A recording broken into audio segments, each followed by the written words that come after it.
Welcome back. We learned today about explosive testimony from a whistleblower working inside the White House, telling Congress this was her last hope to protect classified information from falling into the wrong hands. And in this case, she says the wrong hands are people handpicked by the president and his administration. The House Oversight Committee today released a summary of testimony from Tricia Newbold, a White House employee with 18 years of experience in both Republican and Democratic administrations. According to the committee, Newbold told them that the administration overruled dozens of security clearance denials, pressured her to change recommendations, and in some cases tried to bypass the review process altogether. Then she says it retaliated against her for raising concerns. Her testimony, as summarized by Democrats on the Oversight Committee, paints a chilling portrait of a range of administration officials being granted access to classified information despite serious red flags, ranging from foreign influence to criminal conduct. Joining me now is a member of the House Oversight Committee, Democrat Gerry Connolly of Virginia. Mr. Connolly, thank you so much for joining us. What was your takeaway from her testimony? Well, it's both chilling and more of the same. We already knew that games were being played with the issuance of interim security clearances and with overrides, such as the override of Jared Kushner's security clearance denial after 4 tries. That led to memos of concern by the then Chief of Staff, General Kelly, and Mr. McGahn, the White House counsel.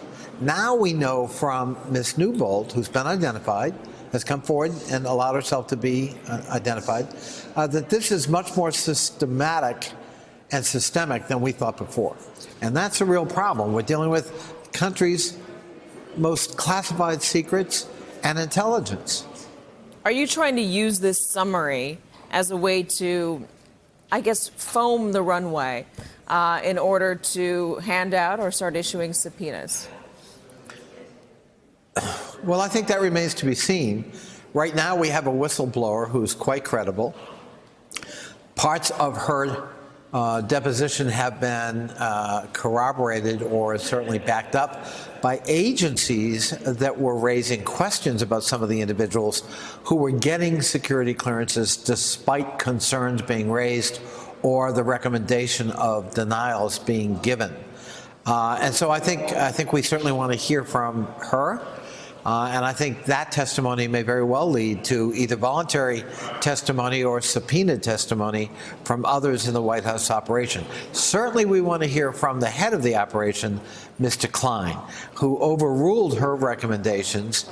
And we want to know who was giving him orders to issue security clearances despite negative recommendations and negative information. Do you think that might have gone potentially very high up within the White House? I don't think that's idle speculation, because we know the president personally overrode the recommendation not to grant a security clearance to his son-in-law and directed his chief of staff to grant it nonetheless. That is the right of the president, but it certainly concerned his chief of staff and his general counsel, White House counsel, sufficiently that each of them memorialized in a memo form their concerns. And we'd like to get our hands on those memos, too. I want to read a part of the summary of the interview with Mrs. Newbold.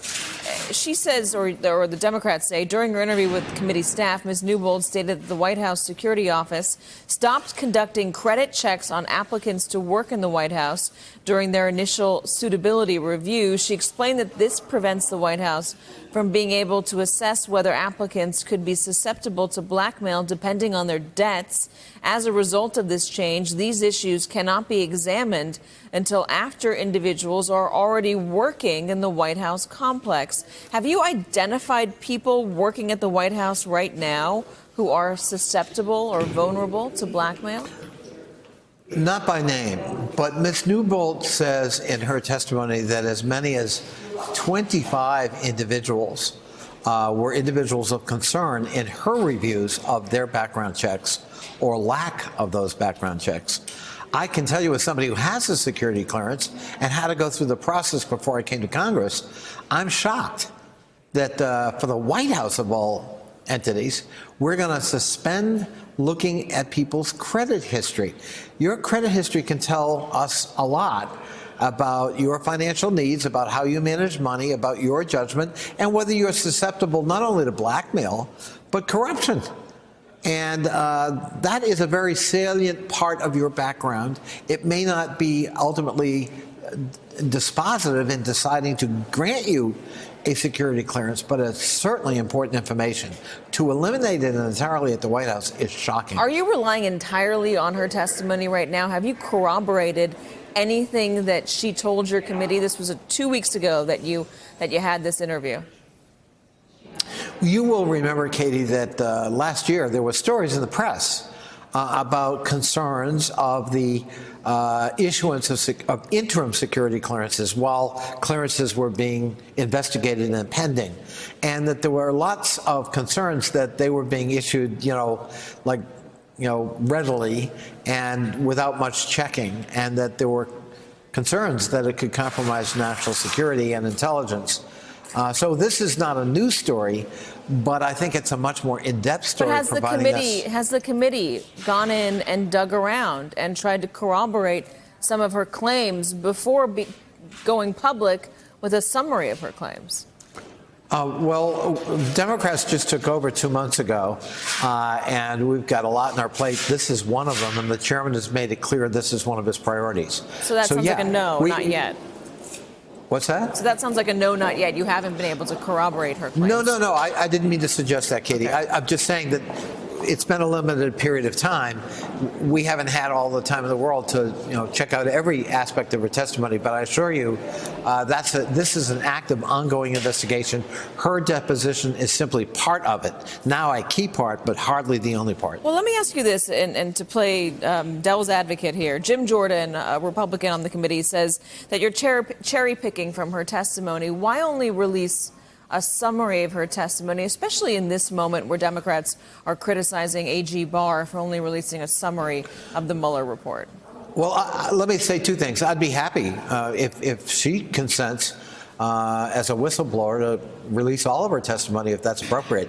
I'm delighted, however, to learn through you that Jim Jordan thinks we shouldn't cherry pick in summaries, but we should release the whole testimony. I am so delighted to learn that. I'm sure he'll therefore join us in insisting on the full release of Robert Mueller's report. Congressman Jerry Connolly. Congressman, thank you so much for joining us. My pleasure, we appreciate Katie. it.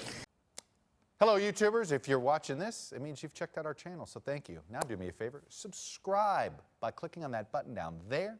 Click on any of the videos to watch the latest interviews and highlights from MTP Daily and MSNBC. You can get more Beat the Press content every morning in the First Read newsletter. If you're tired of content that you don't know anything about where it came from, you don't have to have that problem with us.